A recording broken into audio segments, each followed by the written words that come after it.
Good evening, everybody.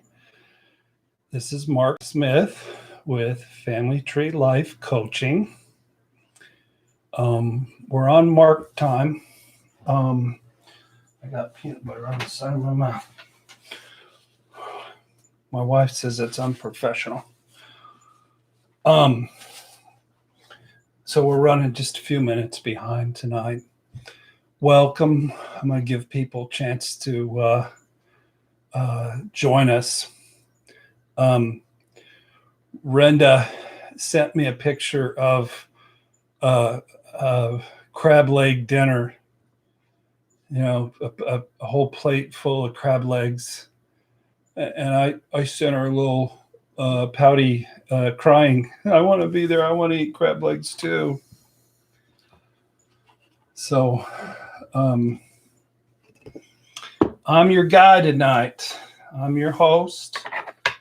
I have my magic wand, and I have Fernando, the rubber chicken.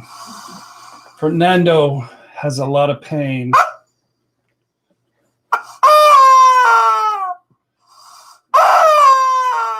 He's very sad. Hey there, Mr. Kierkegaard. Hey, your name sounds like a famous philosopher. Are you related to that guy?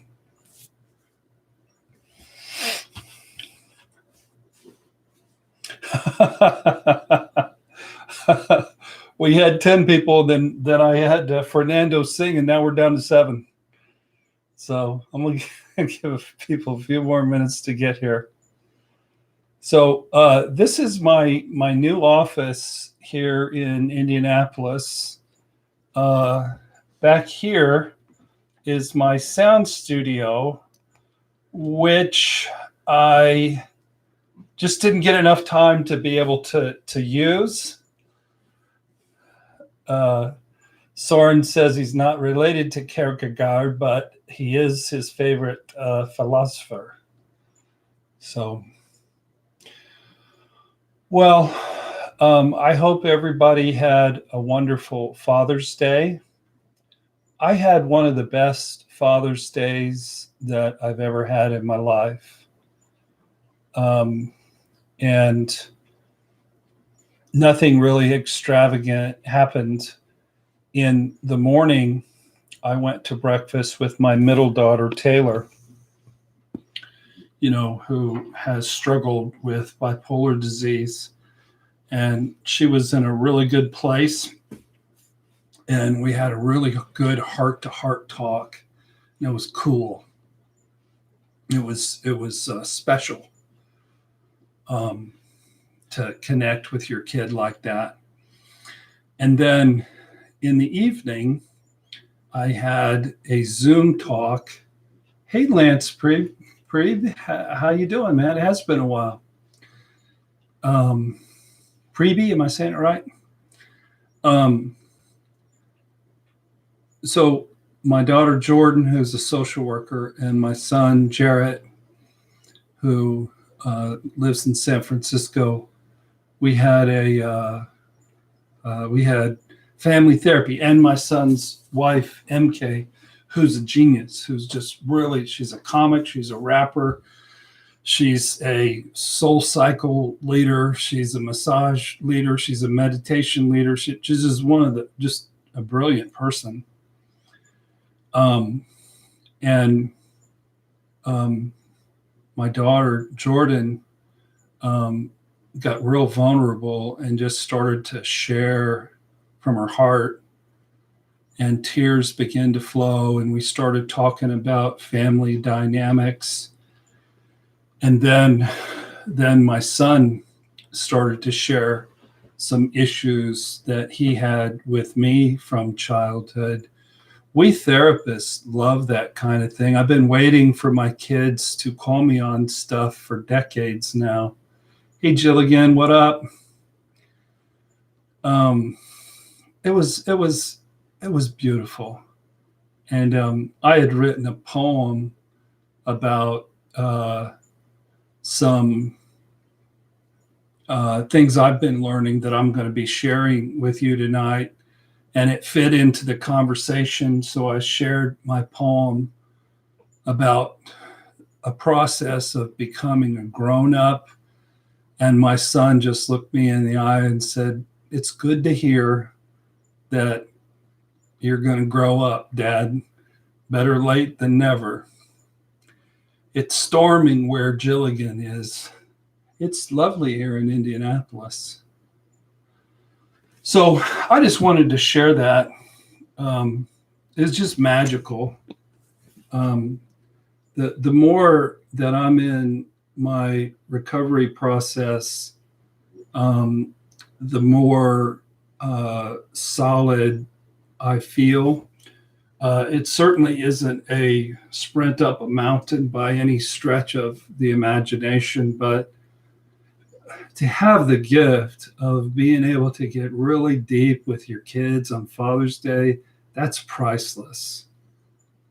And my daughter cried and I cried and we connected, and I wish everybody would have a Father's Day or a Mother's Day or a birthday like that.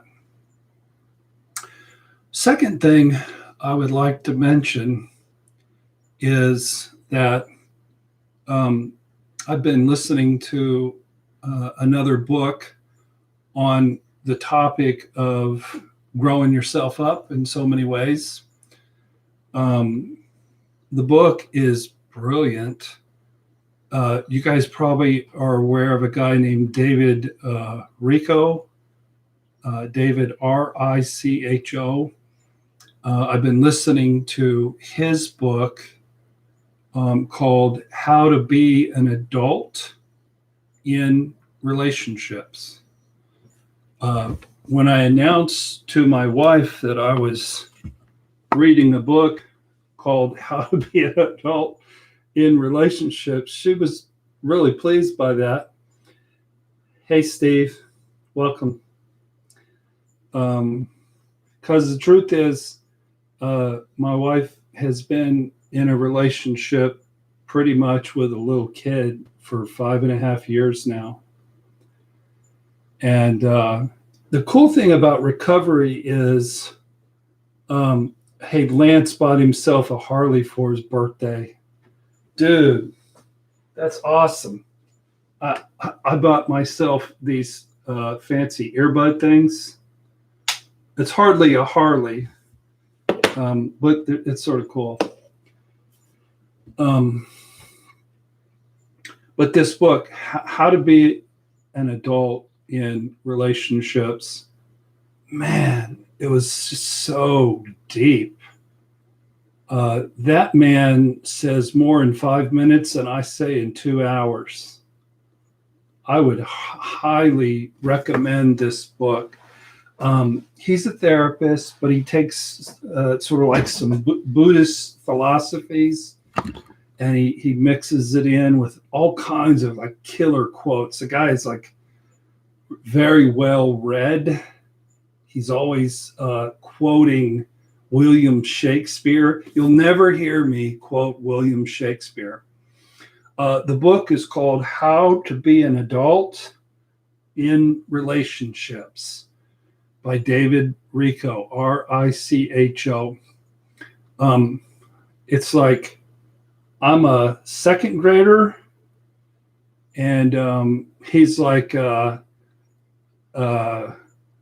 famous professor who has tenure, which maybe he does. I don't know, but I think he's a therapist. What day was your birthday, Lance? Mine was June 17th. Maybe we have the same birthday. Annie, the reason I don't quote Shakespeare is the only quote I know from him is to be or not to be. Dude, you already got the Harley and your birthday isn't until the 29th. That's taking real good care of yourself. My brother's birthday is the 30th. So if you're interested in growing up and being an adult in a relationship and to have a healthy relationship, it's rich. The book is just rich. It's just filled with wisdom, every word. I've never listened to a book like that before. Tommy Sims said Sonnet 94 changed his life. Cut and paste Sonnet 94 out, will you? I'd like to, I'll read it if you put it out there if it's not too long. Look at us.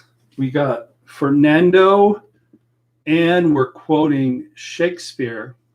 Fernando and I sort of look alike, don't we? If you put glasses on him, very similar. Emily says that she's found Proverbs and Psalms to help in time of crisis. Well, that's for sure. That's some profound wisdom right there. Annie, happy birthday. July 1st is coming up. Renda is visiting. Okay. Lance says it was his 60th birthday last year. So was it for me, my 60th birthday last year. And everybody forgot your birthday, so this was vengeance. That's too bad everybody forgot your 60th birthday. That sucks. My wife is hanging out with her sister this week and her sister's husband. And they're going to the beach and they're eating crab legs. And that's what she's up to. And I get to see her in a couple of weeks, and I'm thrilled. I'm really thrilled and excited.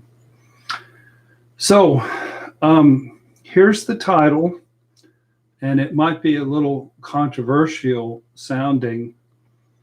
Relationship trauma, the best thing that ever happened to you.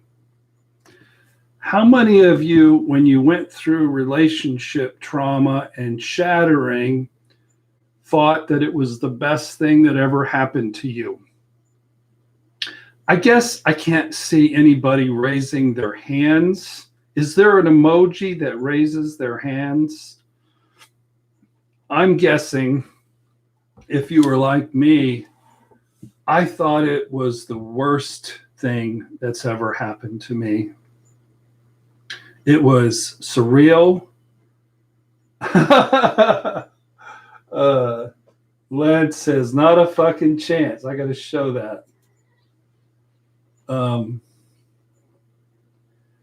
Adele. Hey, Adele, the singer, is on. She says, thanks for your videos. They give me so much hope.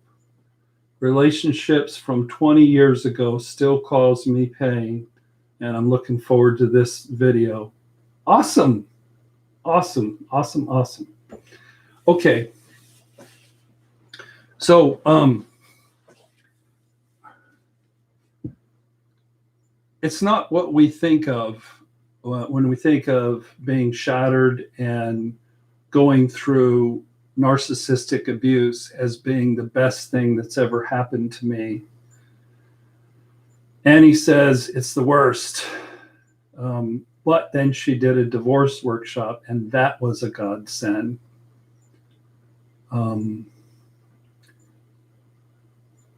But Gilligan says now a days she's grateful for the hard lessons.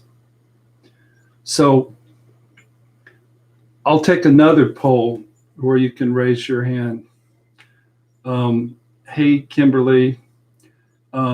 How many of you are currently in a healthy relationship? I gotta put my hand down. We're working on it. We're working on it.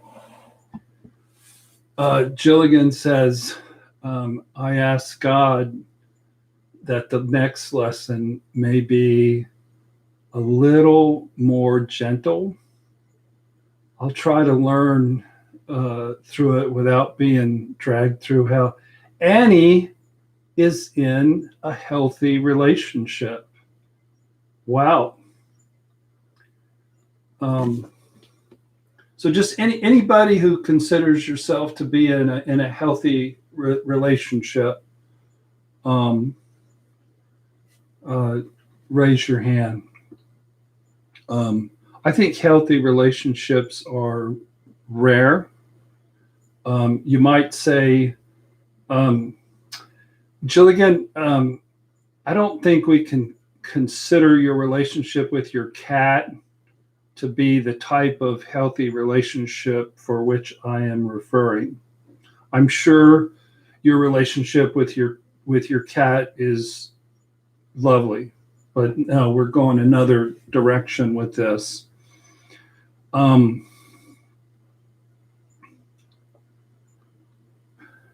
Having a healthy relationship is not about avoiding the wrong kind of people. It's not about avoiding the narcissist. It's not about studying up on the narcissist. Jilligan says she's going to get her a mail order hubby. I don't think you can get husbands in the mail. And if you did, I would suspect that they might have some motives. Lance has been single for 4 years and he loves it. That's a guy who's probably ready for a relationship. The key to being in a healthy relationship is to become a healthy person yourself. And that's hard. It depends on where you start from. Some of us, a lot of us on this channel come from really horrific childhoods, unfortunately. So I'm going to tell you about a love story. And the love story is how I'm learning how to fall in love with me. There's big parts of me who don't like me. There's parts of me that punish me. There's parts of me that don't think that I'm worthy of love. Does anybody relate to that? There's parts of me that sabotage love. And what I'm hearing from the universe and lots of books and lots of teachers and my therapist is the key to happiness has nothing to do with being in a healthy relationship. It has to do with being a healthy relationship with yourself and loving yourself and having joy that comes from just getting up in the morning and starting every day knowing you have a vision and a purpose. I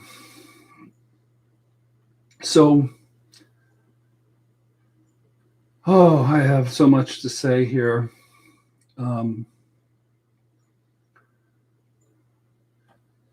When I get a new couple into my office in the first session and they're telling me about their issues, many times what I say to them is, hey, do you guys know what the purpose of marriage is? And they're like, we don't know. And I said, the purpose of marriage is to make you totally and completely friggin' miserable. And a lot of times they'll like high five each other because they're like, cool, we got that part down. That's awesome.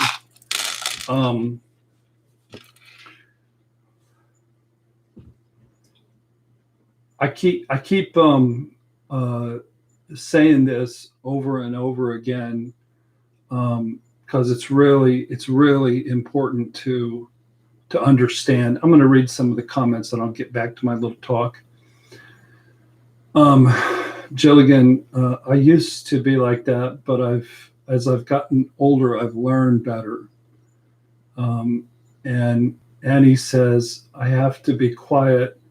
I have to quiet that inner negative voice.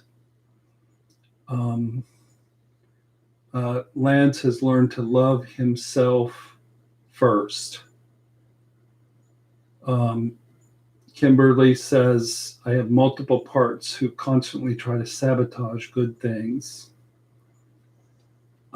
Tommy says, sadly, I feel like I'm manipulating myself to move forward in life. So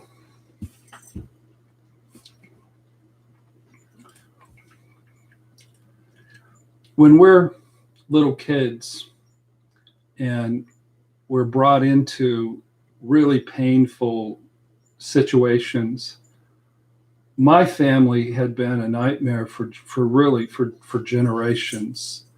It was Pennsylvania hillbillies on both sides, coal miners.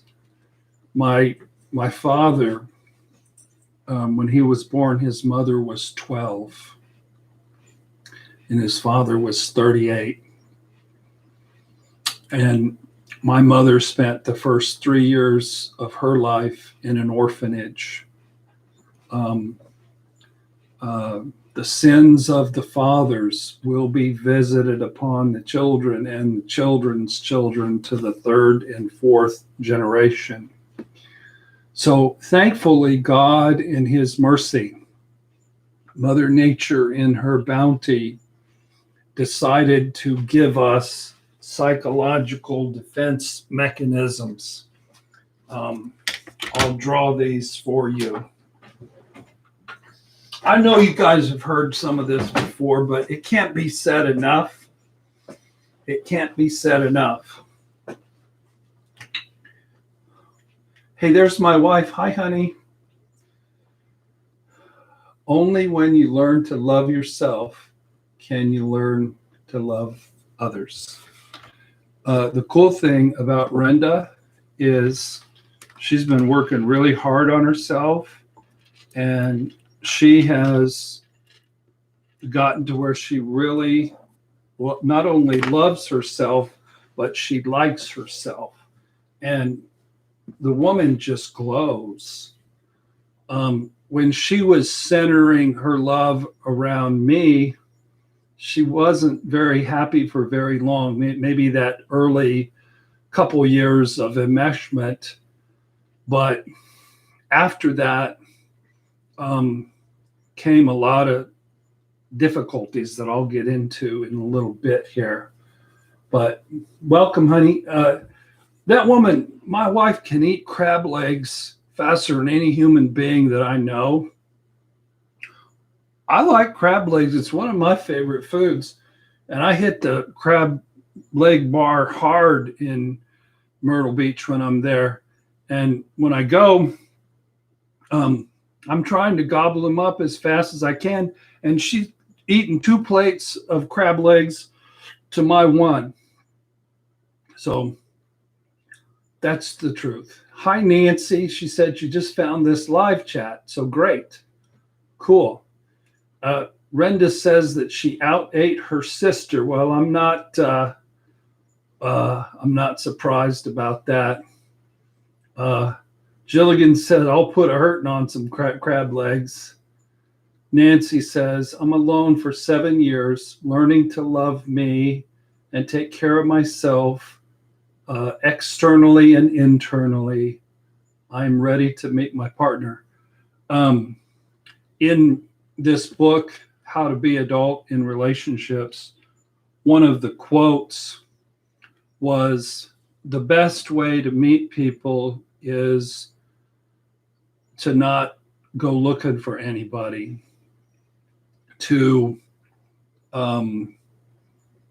go about your recovery work and go about your life having healthy hobbies, making friends, but not needing to be in a relationship, not even seeking to be in a relationship, and just trusting the universe to send you the right person at the right time. That's the way to go. So let me do my drawing. So all of us get wounds, but we people who have had narcissistic parents, abusive parents, addictive parents, uh, we get more wounds than most. So there's the psychological defense mechanisms, and there's the wounds. And so Mother Nature has three agendas for those defense mechanisms. Number one, save little kids. If I wouldn't have had my defense mechanisms, I'd be dead. If Renda didn't have her defense mechanisms, she'd be dead. My siblings have told me some horrible stories. I guess my stepfather threw my brother out of a window once, and everybody says I was there, but I don't remember it. There's several horrible scenes that my family has shared with me that I was there, but I couldn't handle the truth, and my defense mechanisms blocked it out. So the second agenda that Mother Nature has is these defense mechanisms are supposed to last all the way through your 20s, and for most people, well into your mid 30s, because Mother Nature would really like you to be deaf, dumb, blind, and stupid during your early years so that you'll fall in love. Isn't falling in love a wonderful thing as a young person? You're 22, you're 24, you're 26, you've fallen in love, and you just know that the magic that you have between you and your spouse is going to last forever because you love them so much. Every time I see a couple of 24-year-olds walking down an aisle, it looks like a couple of lambs being led to the shop to the slaughter. Yes, Annie, it's about procreation. It's about having babies. So from 20 to 33, 34, 35, Mother Nature wants these walls up, and then you become enmeshed with somebody. The magic of enmeshment, which looks like this, and you basically are stoned. You're stoned on this wonderful human being that you think is going to complete you. There's this myth that there's a soul mate. Hey, y'all, since we brought up crab legs, everybody's been fixated on the crab legs. So if you need to go get some crab legs, go do it. Yeah, stoned on love. Hi, Betty.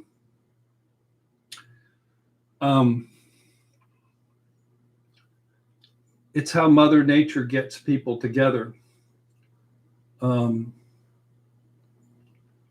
So there's a third agenda here with these defense mechanisms, and here it is.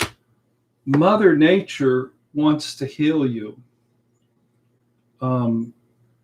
Mother Nature wants to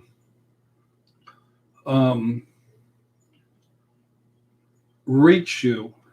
And I tell people that when I'm working with doctors and nurses, I tell them, y'all are great, but you never really healed anybody, because the body heals the body.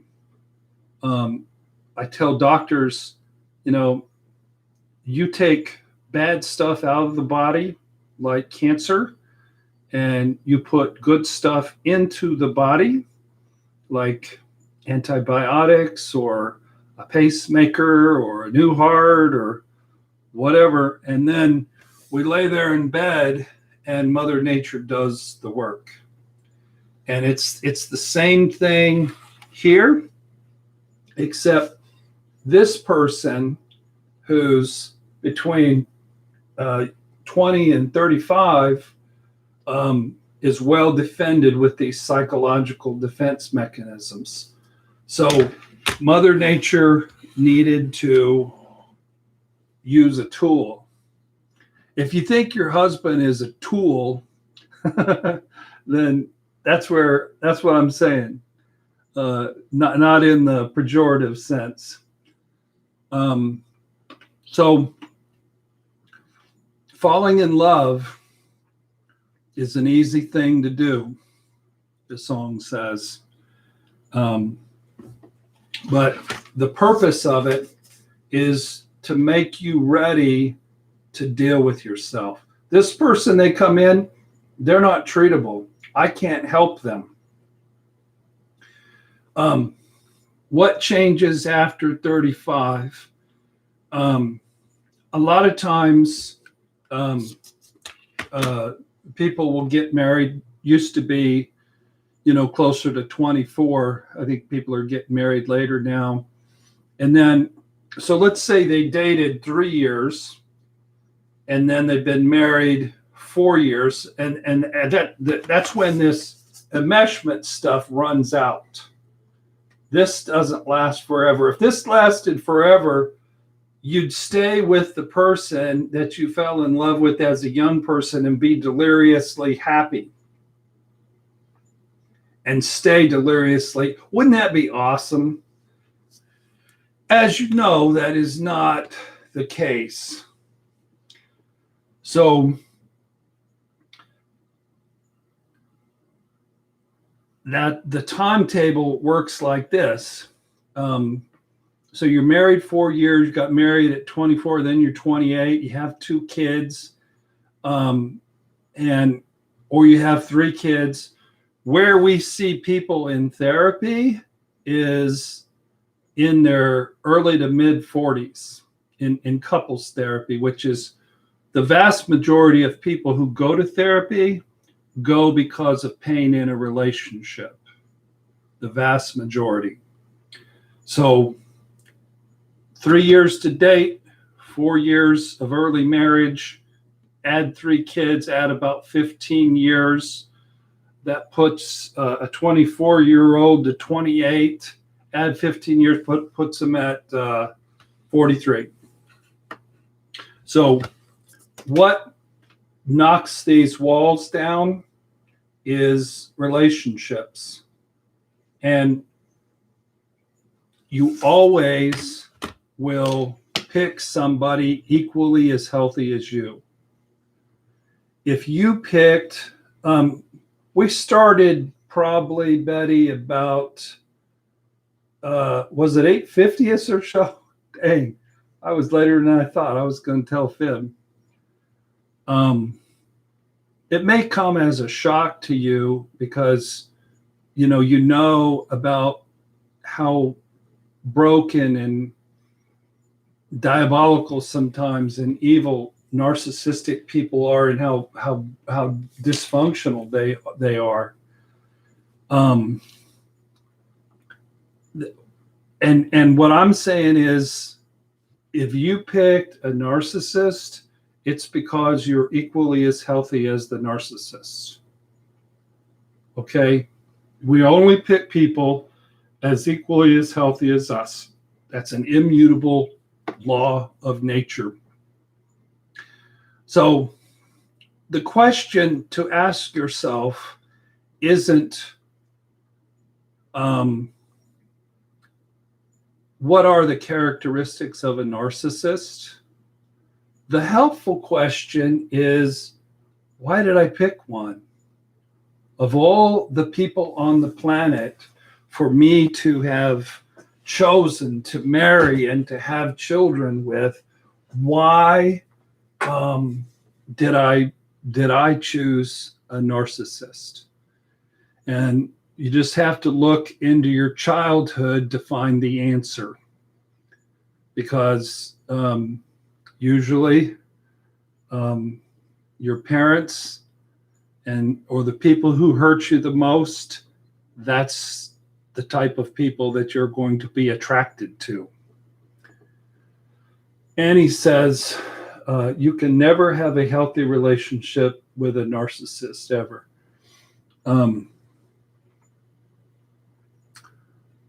Not a practicing narcissist who's not in recovery.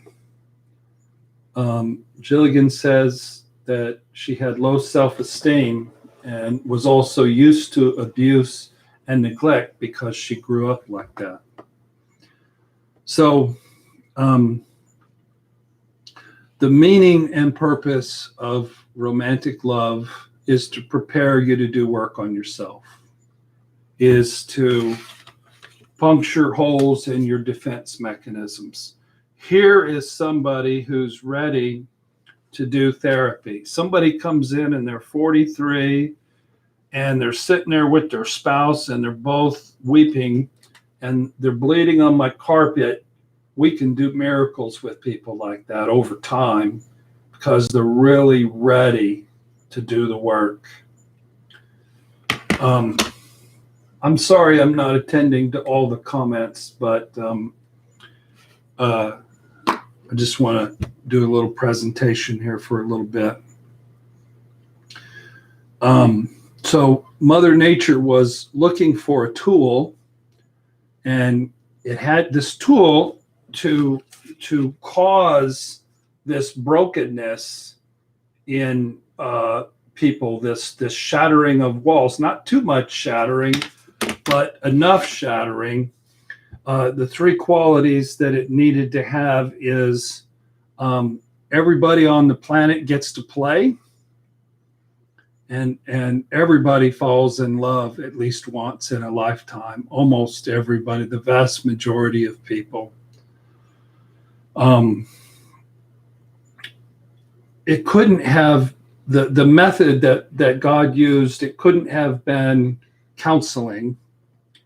How many people in the history of time have seen a really good therapist? Not that many. I have a health issue going on here where it's a little bit uncomfortable for me to sit. So I'm going to adjust my butt kiss just for a moment. I bet you've never heard somebody say they're going to adjust their butt kiss, but that's what I'm doing here. Okay. Don't ask. Ooh, better.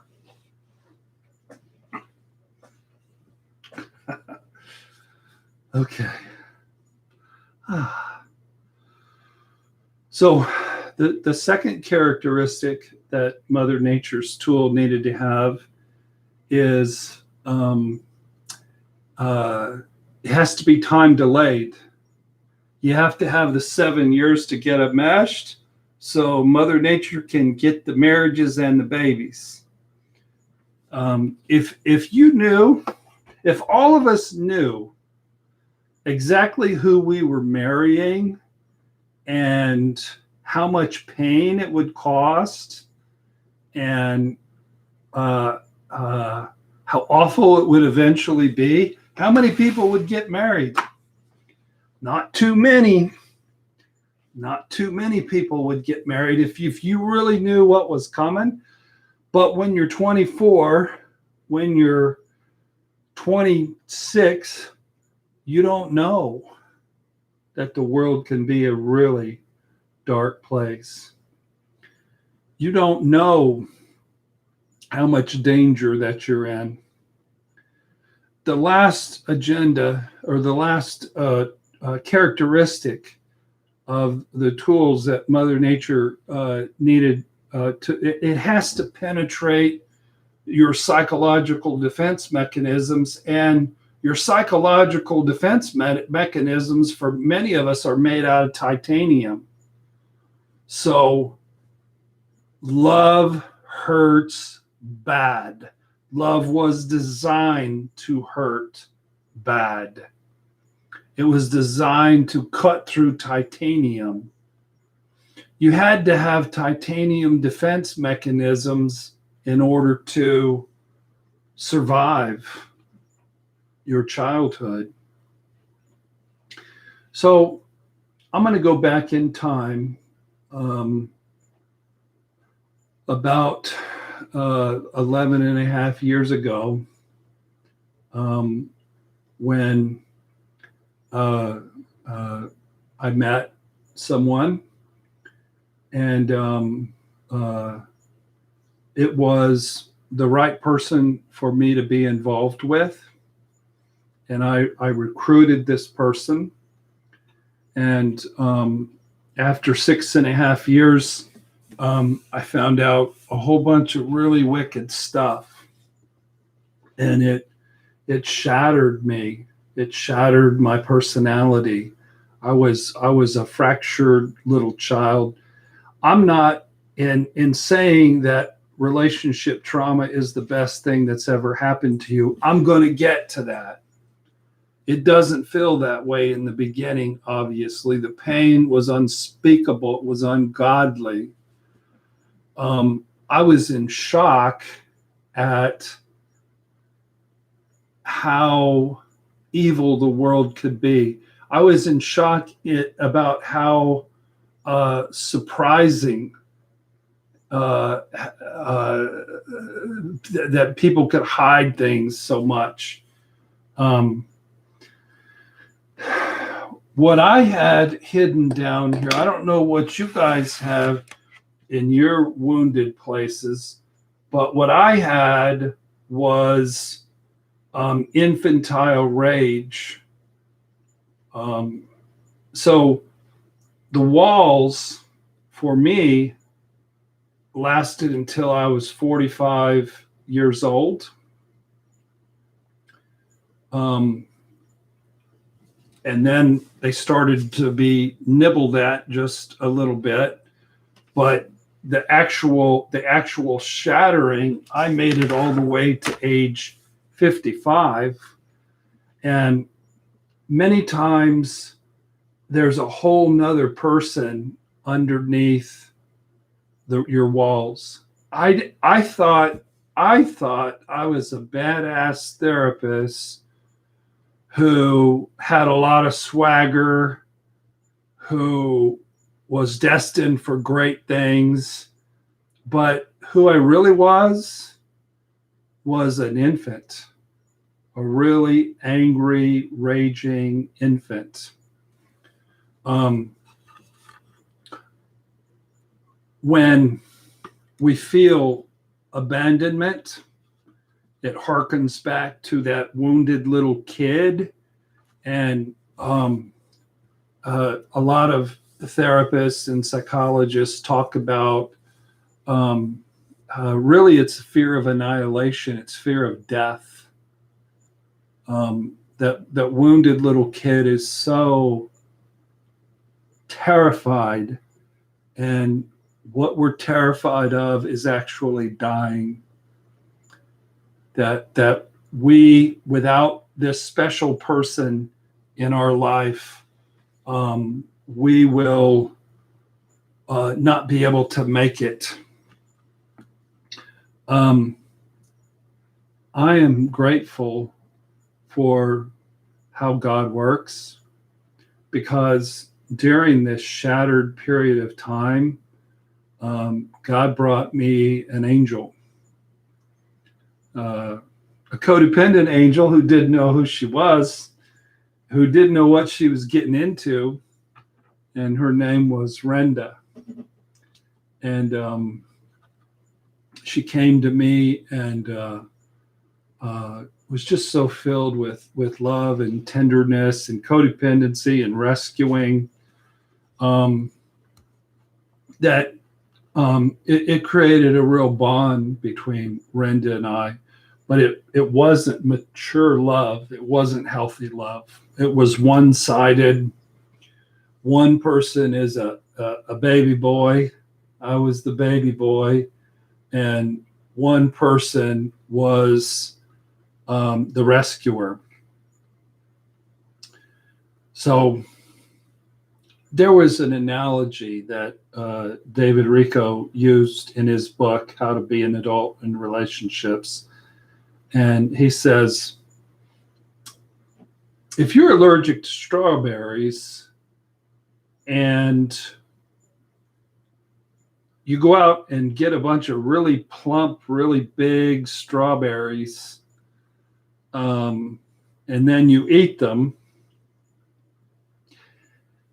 if you pick some delicious mushroom, best mushrooms, just delectable, but there's a chance that there might be poison.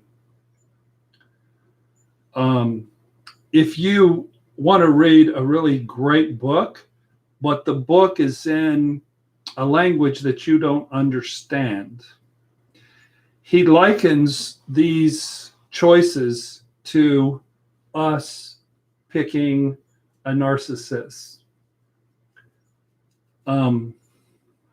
If you're allergic to strawberries and you pick the strawberries, who did it to you? If the mushrooms are poison and you cooked up the mushrooms and ate them and you died, who did it to you?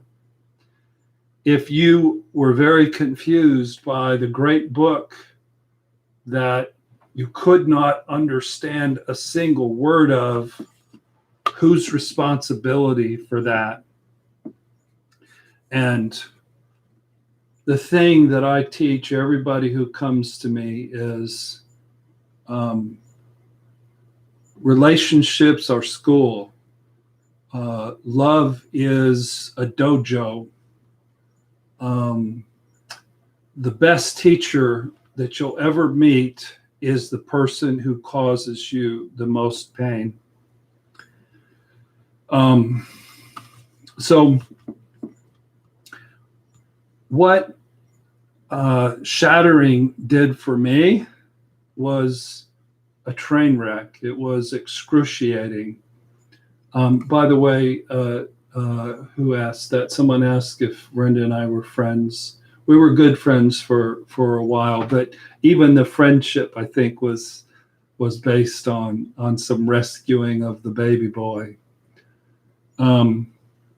So underneath my exterior walls of a highly driven, highly competent, highly successful therapist and businessman was a little bitty infant, or sometimes a little boy. And for the past 5 years, nobody really ever sat me down. No therapist. Therapists, we love to make you cry. If we have a day where we have 8 hours of clients and every client cried, we're like, woohoo, we did it. We did the work today. We struck a blow for recovery. We're great therapists. Woohoo. But you know what?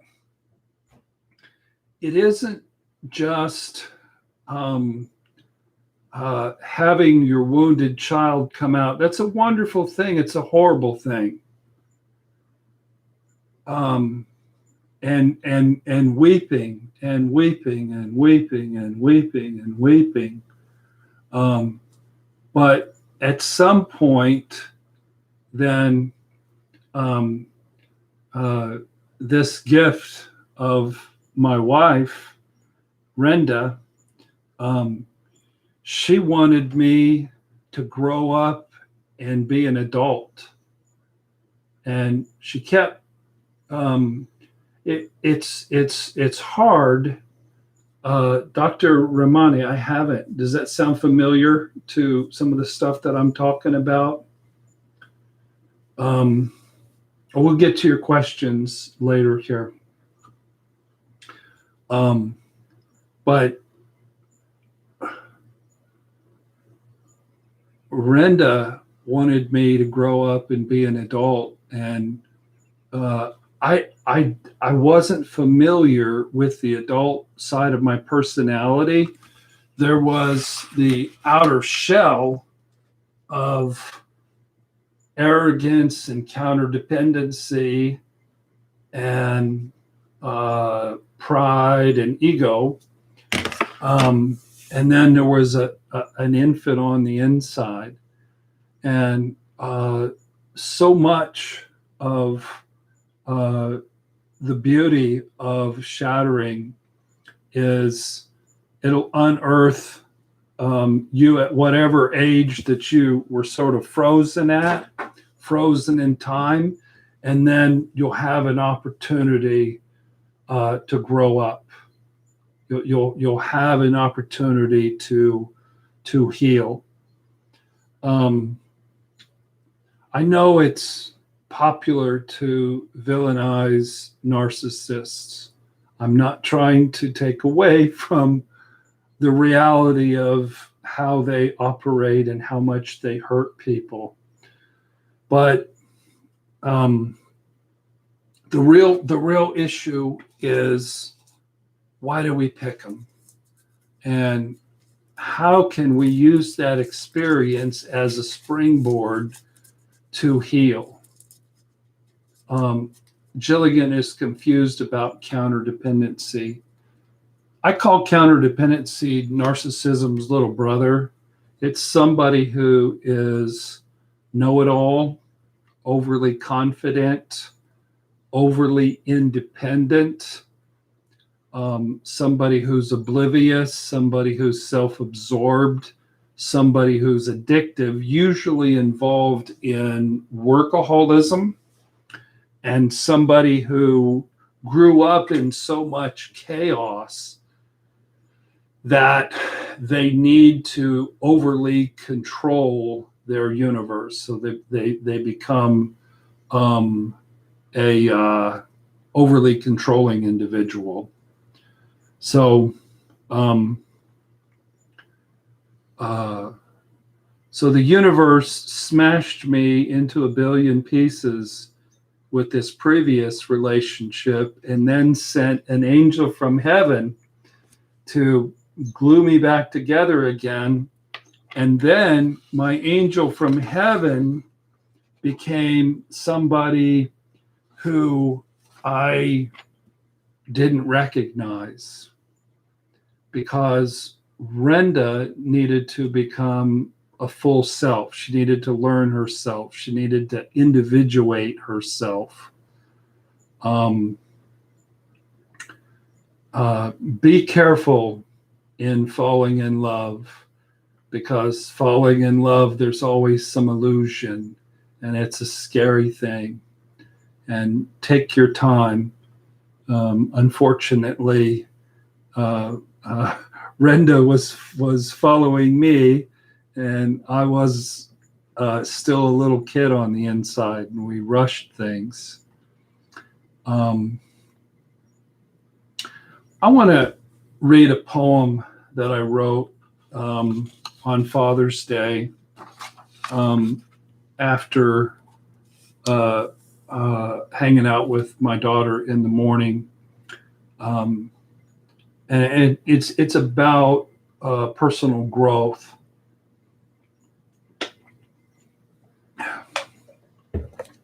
And it's called Grown Up. Dang, I've got some clients due, and I've got more. Let me tell them I'm going to be running behind. Where's my phone? Oh, give me just a second. You'll like this poem, I think.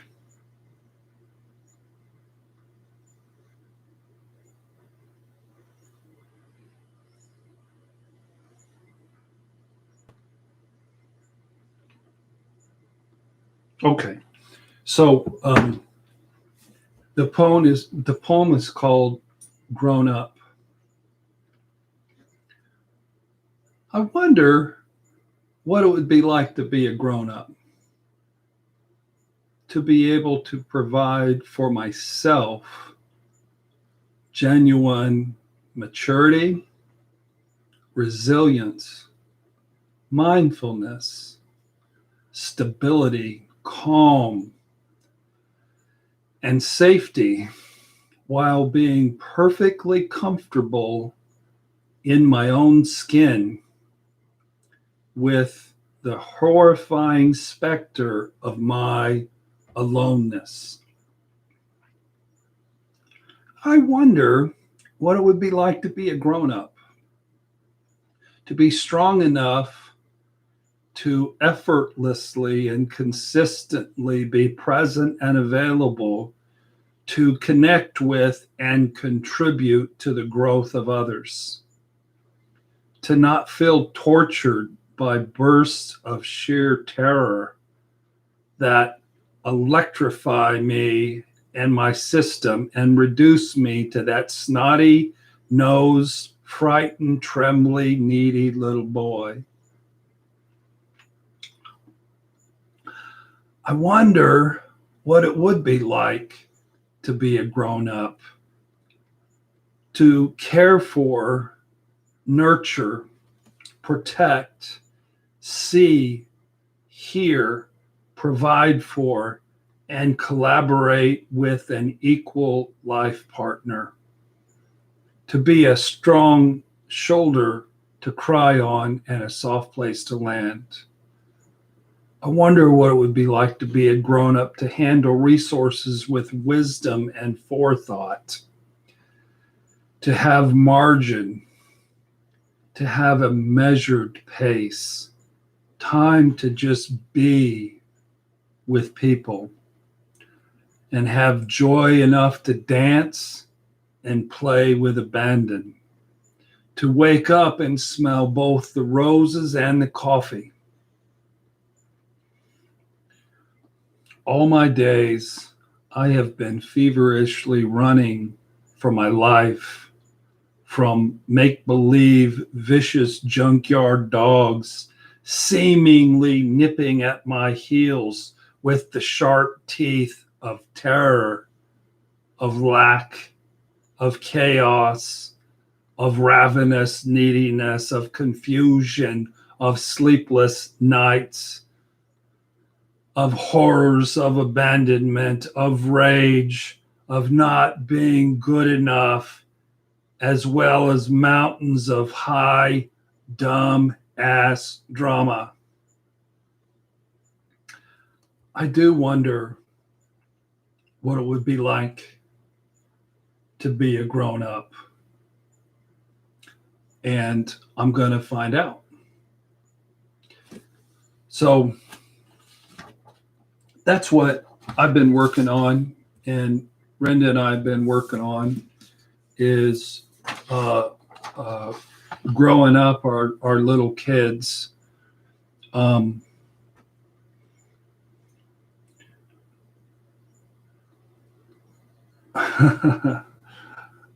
Annie says, "Hi, dumbass drama." I heard that. Yeah.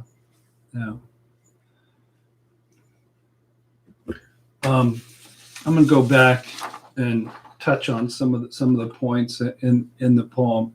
The first stanza, I wrote that on Father's Day. The first stanza talks about learning how to love yourself, to provide your own resilience, your own calm. I have to tell you, I'm embarrassed to say so, but my stability and calm have centered around Renda Jo Smith. You know, where is she at? What is she doing? And now I'm busy building a relationship with me. I still have time for Renda, but I don't live my life around her anymore.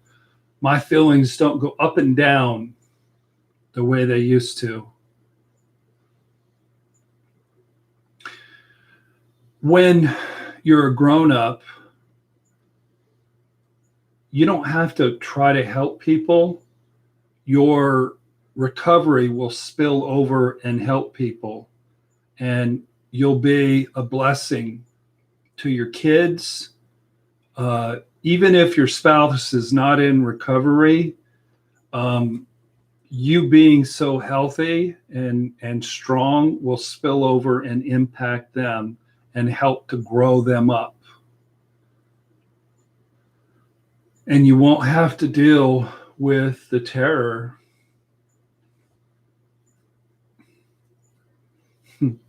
I do love Renda, Annie. The third stanza is about coupleship. It's about partnership, learning how to care for, to nurture. There's a little girl in Renda who wants to be protected. She wants to be seen. She wants to be heard. She wants to, in some ways, be provided for. And mainly, she wants to collaborate with an equal life partner. Renda just wrote, "It's really hard being someone else's everything. It's exhausting." And it was too much. Love you, honey. So, just in the past couple of months, as I've shifted from being an infant to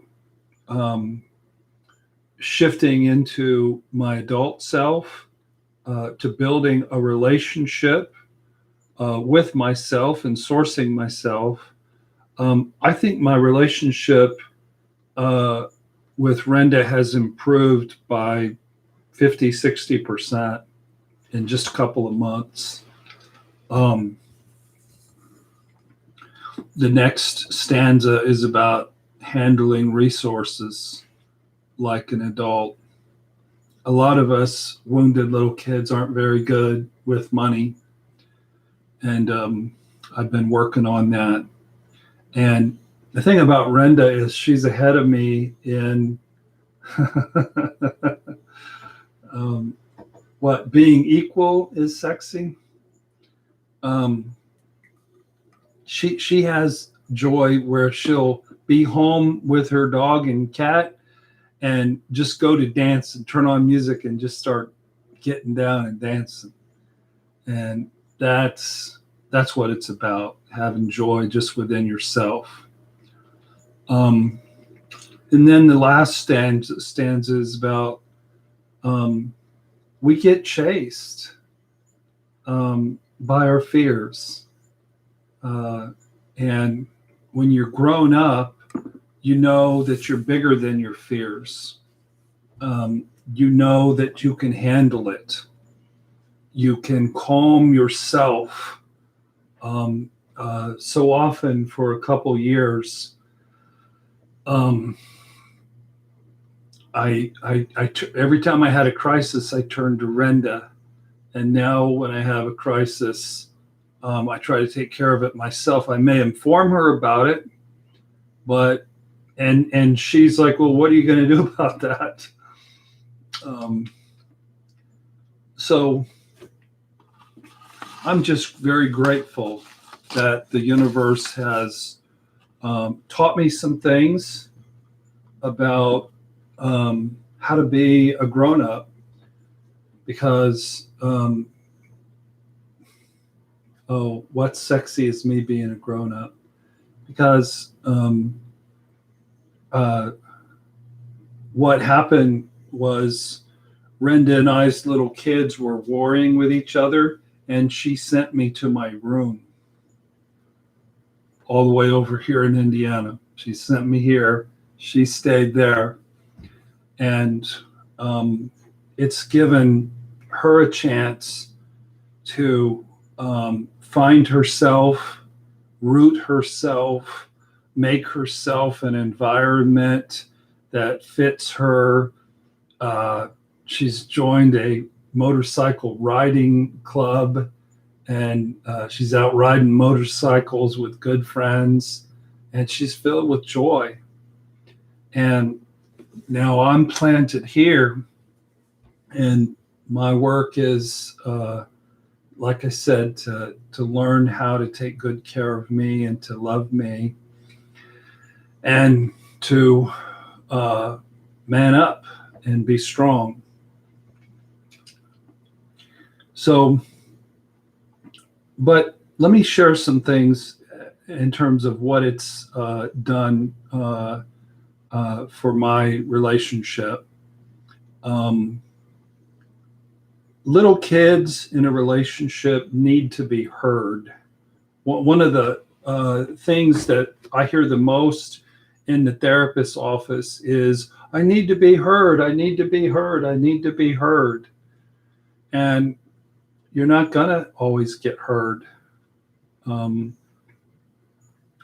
not going to always get heard. And we have this desperate need for it. But when you're adult and you're not coming from the little kid while you're having conflict. There was a marital session where Brenda got a little reactive, little kids start coming out, lashing out.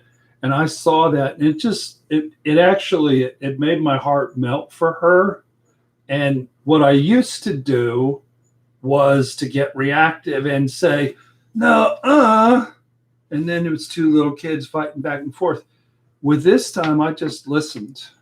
And I was looking on her with soft eyes and gentle eyes and a soft voice.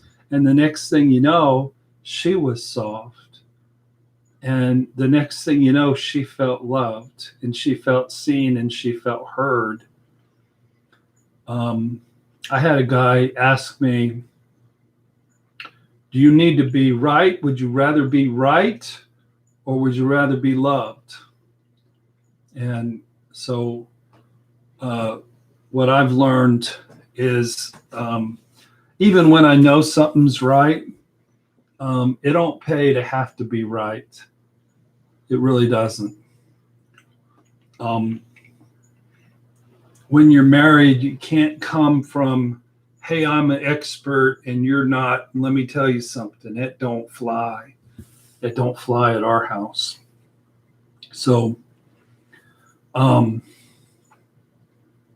what Brenda and I are learning how to do is having empathetic, compassionate discussions where we neither of us have a dog in the hunt. We don't have a little kid, an ego, who's battling for and trying to manipulate for some reason. And we just hear the other person. And you don't project stuff onto the other person. What Renda and I have been doing lately is we'll say, may I be authentic with you? Okay, now's a good time. The story that I'm telling myself is, and then it's some projection. And then you're able to get like affirmation from your partner that really isn't what happened. Okay. But instead of the little kid throwing rocks, the story that I'm telling myself is, it's so easy to hear. It really is. Having empathetic, compassionate discussions brings you closer. And I don't know, there's just this mature bond that's developing between Brenda and I. I bet we've had in the last month, there's maybe been one incident where our little kids tangled, and that's where I tried to be an expert. So that was my bad. The goal is to eliminate triangulation. Undifferentiated people, a Jerry Wise phrase, undifferentiated people, they're like a stool with two legs. You need a third person. So one person will constantly be venting to a third person. Maybe both of them are maybe there's 4 legs, maybe there's 10 legs in this thing. It's unhealthy to drag people into the story of your marriage when you're venting, when you're triangling. We've got some good videos about triangulation on the website. Gilligan says, instead of being reactive, try to see where the other person is coming from. Often they're coming from a childhood pain of some sort. Soren says, that's an awesome way to say it. I've said that to myself at least 5 times a week. I say, Soren, you don't have a dog in this hunt. Let it go and focus on stuff you can control. If I may ask, do you and Renda attend counseling together, separately, or both? We have a couples counselor who's really good, and I see him individually, and then she sees somebody that we formerly worked with individually who knows me. So I want to applaud Renda's transformation. She's come so far. She was all mesmerized by the cute little wounded boy, and it felt like love. It felt like love to me, and it felt like safety to her. But this past 3 years have been stormy and painful, and we're both just so grateful to be able to have learned how to talk to one another like adults, to hear one another, to be mutually respectful, and to start being able to really become whole people. It feels safe. So I just wanted to share the value of embrace your narcissistic abuse experiences. If you've been through 1 or 2 or 3 or 4 or 5, every one of those experiences has a way of teaching you something. Squeeze all the learning and healing you can out of those experiences. As I look back on previous relationships with narcissistic people, honestly, I'm really grateful. I'm really grateful for all the growth that has taken place as a result of those experiences. Once you're shattered and you're feeling all the pain, then now it's time to learn how to be mindful. I really heartily recommend this book, Being an Adult, Learning How to Be an Adult in Relationships. That's what I've had to do. I've had to learn, I'm learning how to be an adult. My infant and my little kid were walled off out of survival, and I lived my life all walled off. And through the explosion of my former fiance and the shattering, and then the relationship with Renda has been, hi foreigner, guten morgen. The relationship with Renda has been more like Chinese water torture. It hasn't been a shattering. It's been a steady duel of words and battling of wills and struggle for power. And use the pain, use the brokenness, use the humility, and then get to know that little kid inside you. Get to know the wounded inner child, and cry your tears, and go to on-site, and go to 12-step meetings, and get yourself a life coach, get yourself a therapist, join groups like this, watch videos, listen to Jerry Wise, and do the healing that you need to do. But don't just cry. Learn how to love yourself. Learn how to be an individual. Learn how to be independent. learn how to take care of all the areas of your life that perhaps your rescuer used to take care of. Let me see what time it is. It's almost 10 o'clock. I don't normally take a client this late, but I do have a family waiting for me in 2 different states that I need to get to.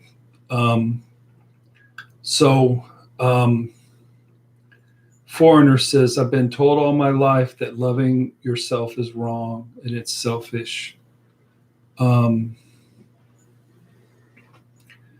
You can only really love if you first love yourself. And so many of us carry wounds of guilt and shame where you end up beating yourself up and bringing harm to yourself. So Renda says what she recommends is someone who can do the work with you.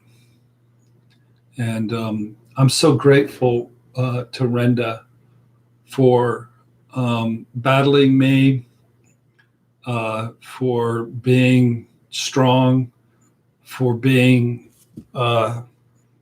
reactive, for being impetuous, for being stubborn. We used to go to another therapist, and he kept saying, "You guys are both so stubborn.